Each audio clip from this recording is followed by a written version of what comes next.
You are watching Grace Television.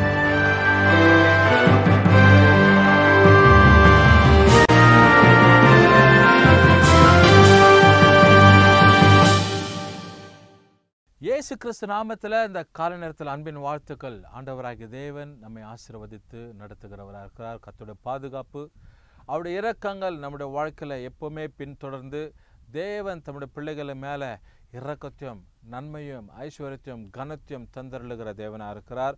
பிரியமான தேவ ஜனமே, இந்த நல்ல கால நேரத்தில் இயேசுவோடு பேசும் நிகழ்ச்சியை ஆண்டவர் சமூகத்தில் சந்தித்து ஆண்டவருடைய வார்த்தையை உங்களுக்கு முன்பதாக வைக்கும்படிக்கு கர்த்தர் பாராட்டி இருக்கிற நல்ல கிருபைகளுக்காய் தருணங்களுக்காய் தேவாதி தேவனுக்கு நான் நன்றி செலுத்துகிறேன்.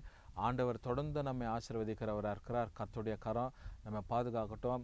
தேவன் எல்லா விதத்திலும் நம்மை பலப்படுத்துகிறவர், திடனாய் கர்த்தர் நம்மை நடத்துகிறவராக இருக்கிறார். அதனால் இன்றைக்கு ஒரு குறிப்பிட்ட வார்த்தைகள் வேதத்திலிருந்து நம்ம பார்க்க போகிறோம்.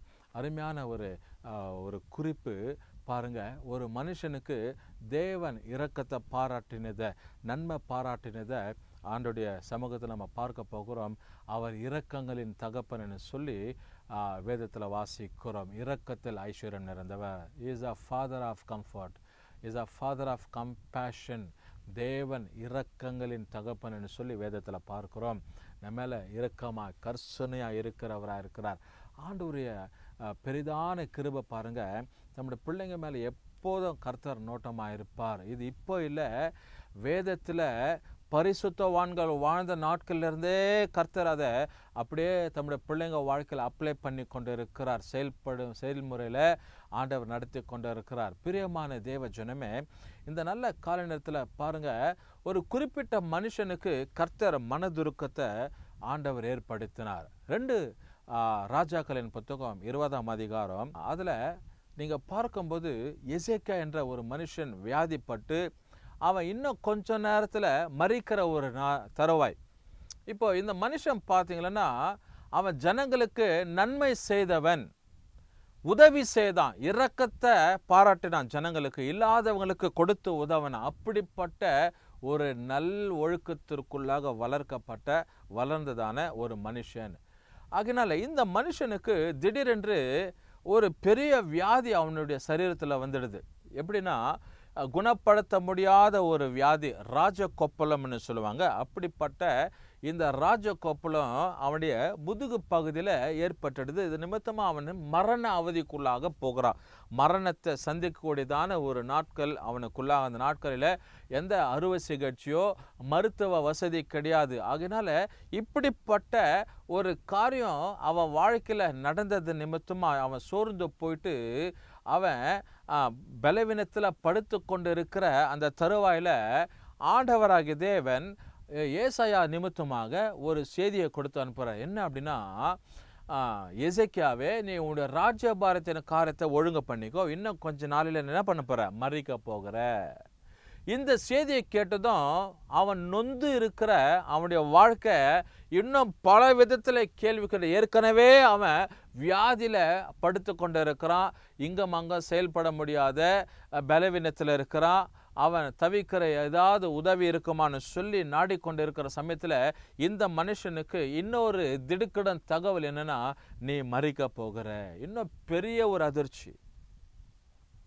இப்போ இது நிமித்தமாக அவன் சோர்ந்து போயிட்டு படுத்து கொண்டு இருக்கிறவன் சிவர்புறமாக திரும்பி அவன் தேவன் சமூகத்தில் அழுகிறான். என்ன அழுகிறான்னா, ஆண்டவரே, உடைய பார்வைக்கு நான் நலமானதை செய்தேன், ஜனங்களுக்கு நான் தீங்கு செய்யலை, ஜனங்களுக்கெல்லாம் நான் நன்மை தானே செய்தேன் அப்படின்னு சொல்லி என் மேலே இரக்கமாக இருங்க, என் மேலே கிருபையாக இருங்க, என் மேலே நான் ஜனங்களுக்கு செய்ததை கொஞ்சம் எண்ணி பாருங்க அப்படின்னு சொல்லி இந்த மனுஷன் பாருங்க ஆண்டவர் சமூகத்தில் அழுகிறான். 3வது வசனத்தை வாசிக்கிறான். கர்த்தாவே, நான் உமது முன்பாக உண்மையும் மன உத்தமமாய் நடந்து உமது பார்வைக்கு நலமானதை செய்தேன். உண்மையும் மன உத்தமமாய், இருதயத்தில் கொஞ்சம் கூட அவனுக்கு தவறு செய்தோம் என்றதான குற்ற உணர்வு இல்லை. அப்படிப்பட்ட ஒரு மனுஷனாக இந்த மனுஷன் செயல்பட்டான். அதை நீங்கள் நினச்சி பாருங்கன்னு சொன்ன உடனே ஆண்டவர் பாருங்க உடனடியாக and very immediate உடனடியாய் தேவன் என்ன பண்றாரோ அவன் மேல இரக்கம் கொண்டு எந்த செய்தியை ஆமோஸின் குமாரனாகிய ஏசாயாவுக்கு சொல்லி அனுப்பிச்சாரோ அதே ஏசாயாவை கொண்டு அந்த முற்றத்தை விட்டு அவன் தாண்டி வருவதற்குள்ளாக சொல்றாரு, ஏசாயா நில்லுப்பா, கொஞ்சம் நில்லு, மறுபடியுமா நீ போய் சொல்லு, என் அதிபதியாக எசேக்கியாவுக்கு நீ போய் திரும்பி சொல்லு, உன்னுடைய ஆயுசுல 15 வருஷத்தை நான் கூட்டி கொடுத்தேன்னு சொல்லி அப்படின்னு. மாத்திரமில்லாதபடிக்கு அவன் அந்த வியாதியிலிருந்து ஆண்டவர் என்ன பண்ணினாரு, விடுதலையும் கொடுத்தார். அந்த சரீர வியாதியிலிருந்து ஆண்டவராகிய தேவன் விடுதலை கொடுத்தார். நல்லா கொஞ்சம் யோசித்து பாருங்க. 5வது வசனத்துல சொல்லப்படுகிறது என்ன அப்படின்னா, நீ திரும்பவும் போய் என் ஜனத்தின் அதிபதியாகிய எசேக்கியாவை நோக்கி, உன் தகப்பனாகிய தாவீது தேவனாய் இருக்கிற கர்த்தர் சொல்லுகிறது என்னவென்றால், உன் விண்ணப்பத்தை கேட்டேன், உன் கண்ணீரை கண்டேன், இதோ நான் உன்னை குணமாக்குவேன், 3ஆம் நாளில நீ கர்த்தருடைய ஆலயத்தில் போவாய்ன்னு சொல்லி உன்னை நான் குணமாக்குவேன். I will heal thee. நான் உன்னை இந்த பெரிய வியாதியிலிருந்து குணமாக்குவேன். 3ஆம் நாளில நீ தேவனுடைய ஆலயத்துக்கு போவ. இத்தனை வருஷம் நீ படுத்து கொண்டு இருக்கிறியே, இத்தனை வருஷம் உன்னால எழ முடியாது இருக்கிறது, யாருடைய உதவியாய் நீ யோசித்து கொண்டு எண்ணிக்கொண்டு இருப்பையே, யாராவது எனக்கு உதவி செய்வாங்களா, என்னை தூக்கி எடுப்பாங்களான்னு சொல்லி அப்பேற்பட்ட நிலைமை இனி உனக்கு இல்லை. உன் விண்ணப்பத்தை கேட்டேன், உன் கண்ணீரை கண்டேன், உன்னுடைய ஆயுசு நாட்கள்ல நான் 15 வருஷத்தை நான் கொடுப்பேன்னு சொல்றார். அருமையான தேவ ஜனமே, ஆண்டவர் தம்முடைய பிள்ளைகளுடைய விண்ணப்பத்தை கவனிக்கிறவர், கண்ணீரை காண்கின்றவர். அண்ட் வெரி இமிடியேட் அவர் மனதுருக்கத்தின் தேவனாய் இருக்கிறார். உடனடியாய் அவர் பேசுகிறவர், உடனடியாய் காரியங்களை நடப்பிக்கிற தேவனாய் இருக்கிறார். இந்த காலை நேரத்தில் இந்த நல்ல தேவனாகிய கர்த்தர் உங்க வாழ்க்கையில அற்புதத்தையும் மகித்துவத்தையும் பெரிய காரியங்களை செயல்படுத்துகிறவராக இருக்கிறார். எசேக்கியாவுடைய வாழ்க்கையில ஒரு திருப்பத்தை கர்த்தர் உண்டாக்கி இருப்பார்னால், இந்த கால நேரத்தில் உன் குடும்பத்தில் தனிப்பட்ட வாழ்க்கையில் நடக்கிற காரியங்களை குறித்து நீ வருத்தப்படுகிற, தனிப்பட்ட உனக்கு சரீரத்தில் இருக்கிற வியாதி, குடும்பத்தில் உள்ளவங்க யாராவது பலவீன வியாதியில் இருப்பாங்க, அவங்களை குறித்து வருத்தப்படுகிற, அவங்களை குறித்து என் குடும்பத்திலையும் இப்படிப்பட்ட ஒரு ஆசீர்வாதம், ஒரு மனமகிழ்ச்சி, ஒரு குணமாக்குற சூழ்நிலை நடக்காதான்னு சொல்லி யோசிக்கிற உங்கள் வாழ்க்கையிலும் கர்த்தர் அற்புதத்தை செய்கிறவராக இருக்கிறார். அந்த நல்ல தேவ சமூகத்தில் ஜெபம் பண்ணுவியா? எசேக்கியாவுக்கு மாத்திரம்தான் அவர் தேவனா? இல்லை, உனக்கும் கர்த்தராரு, உனக்கும் தேவனாக இருக்கிறார்.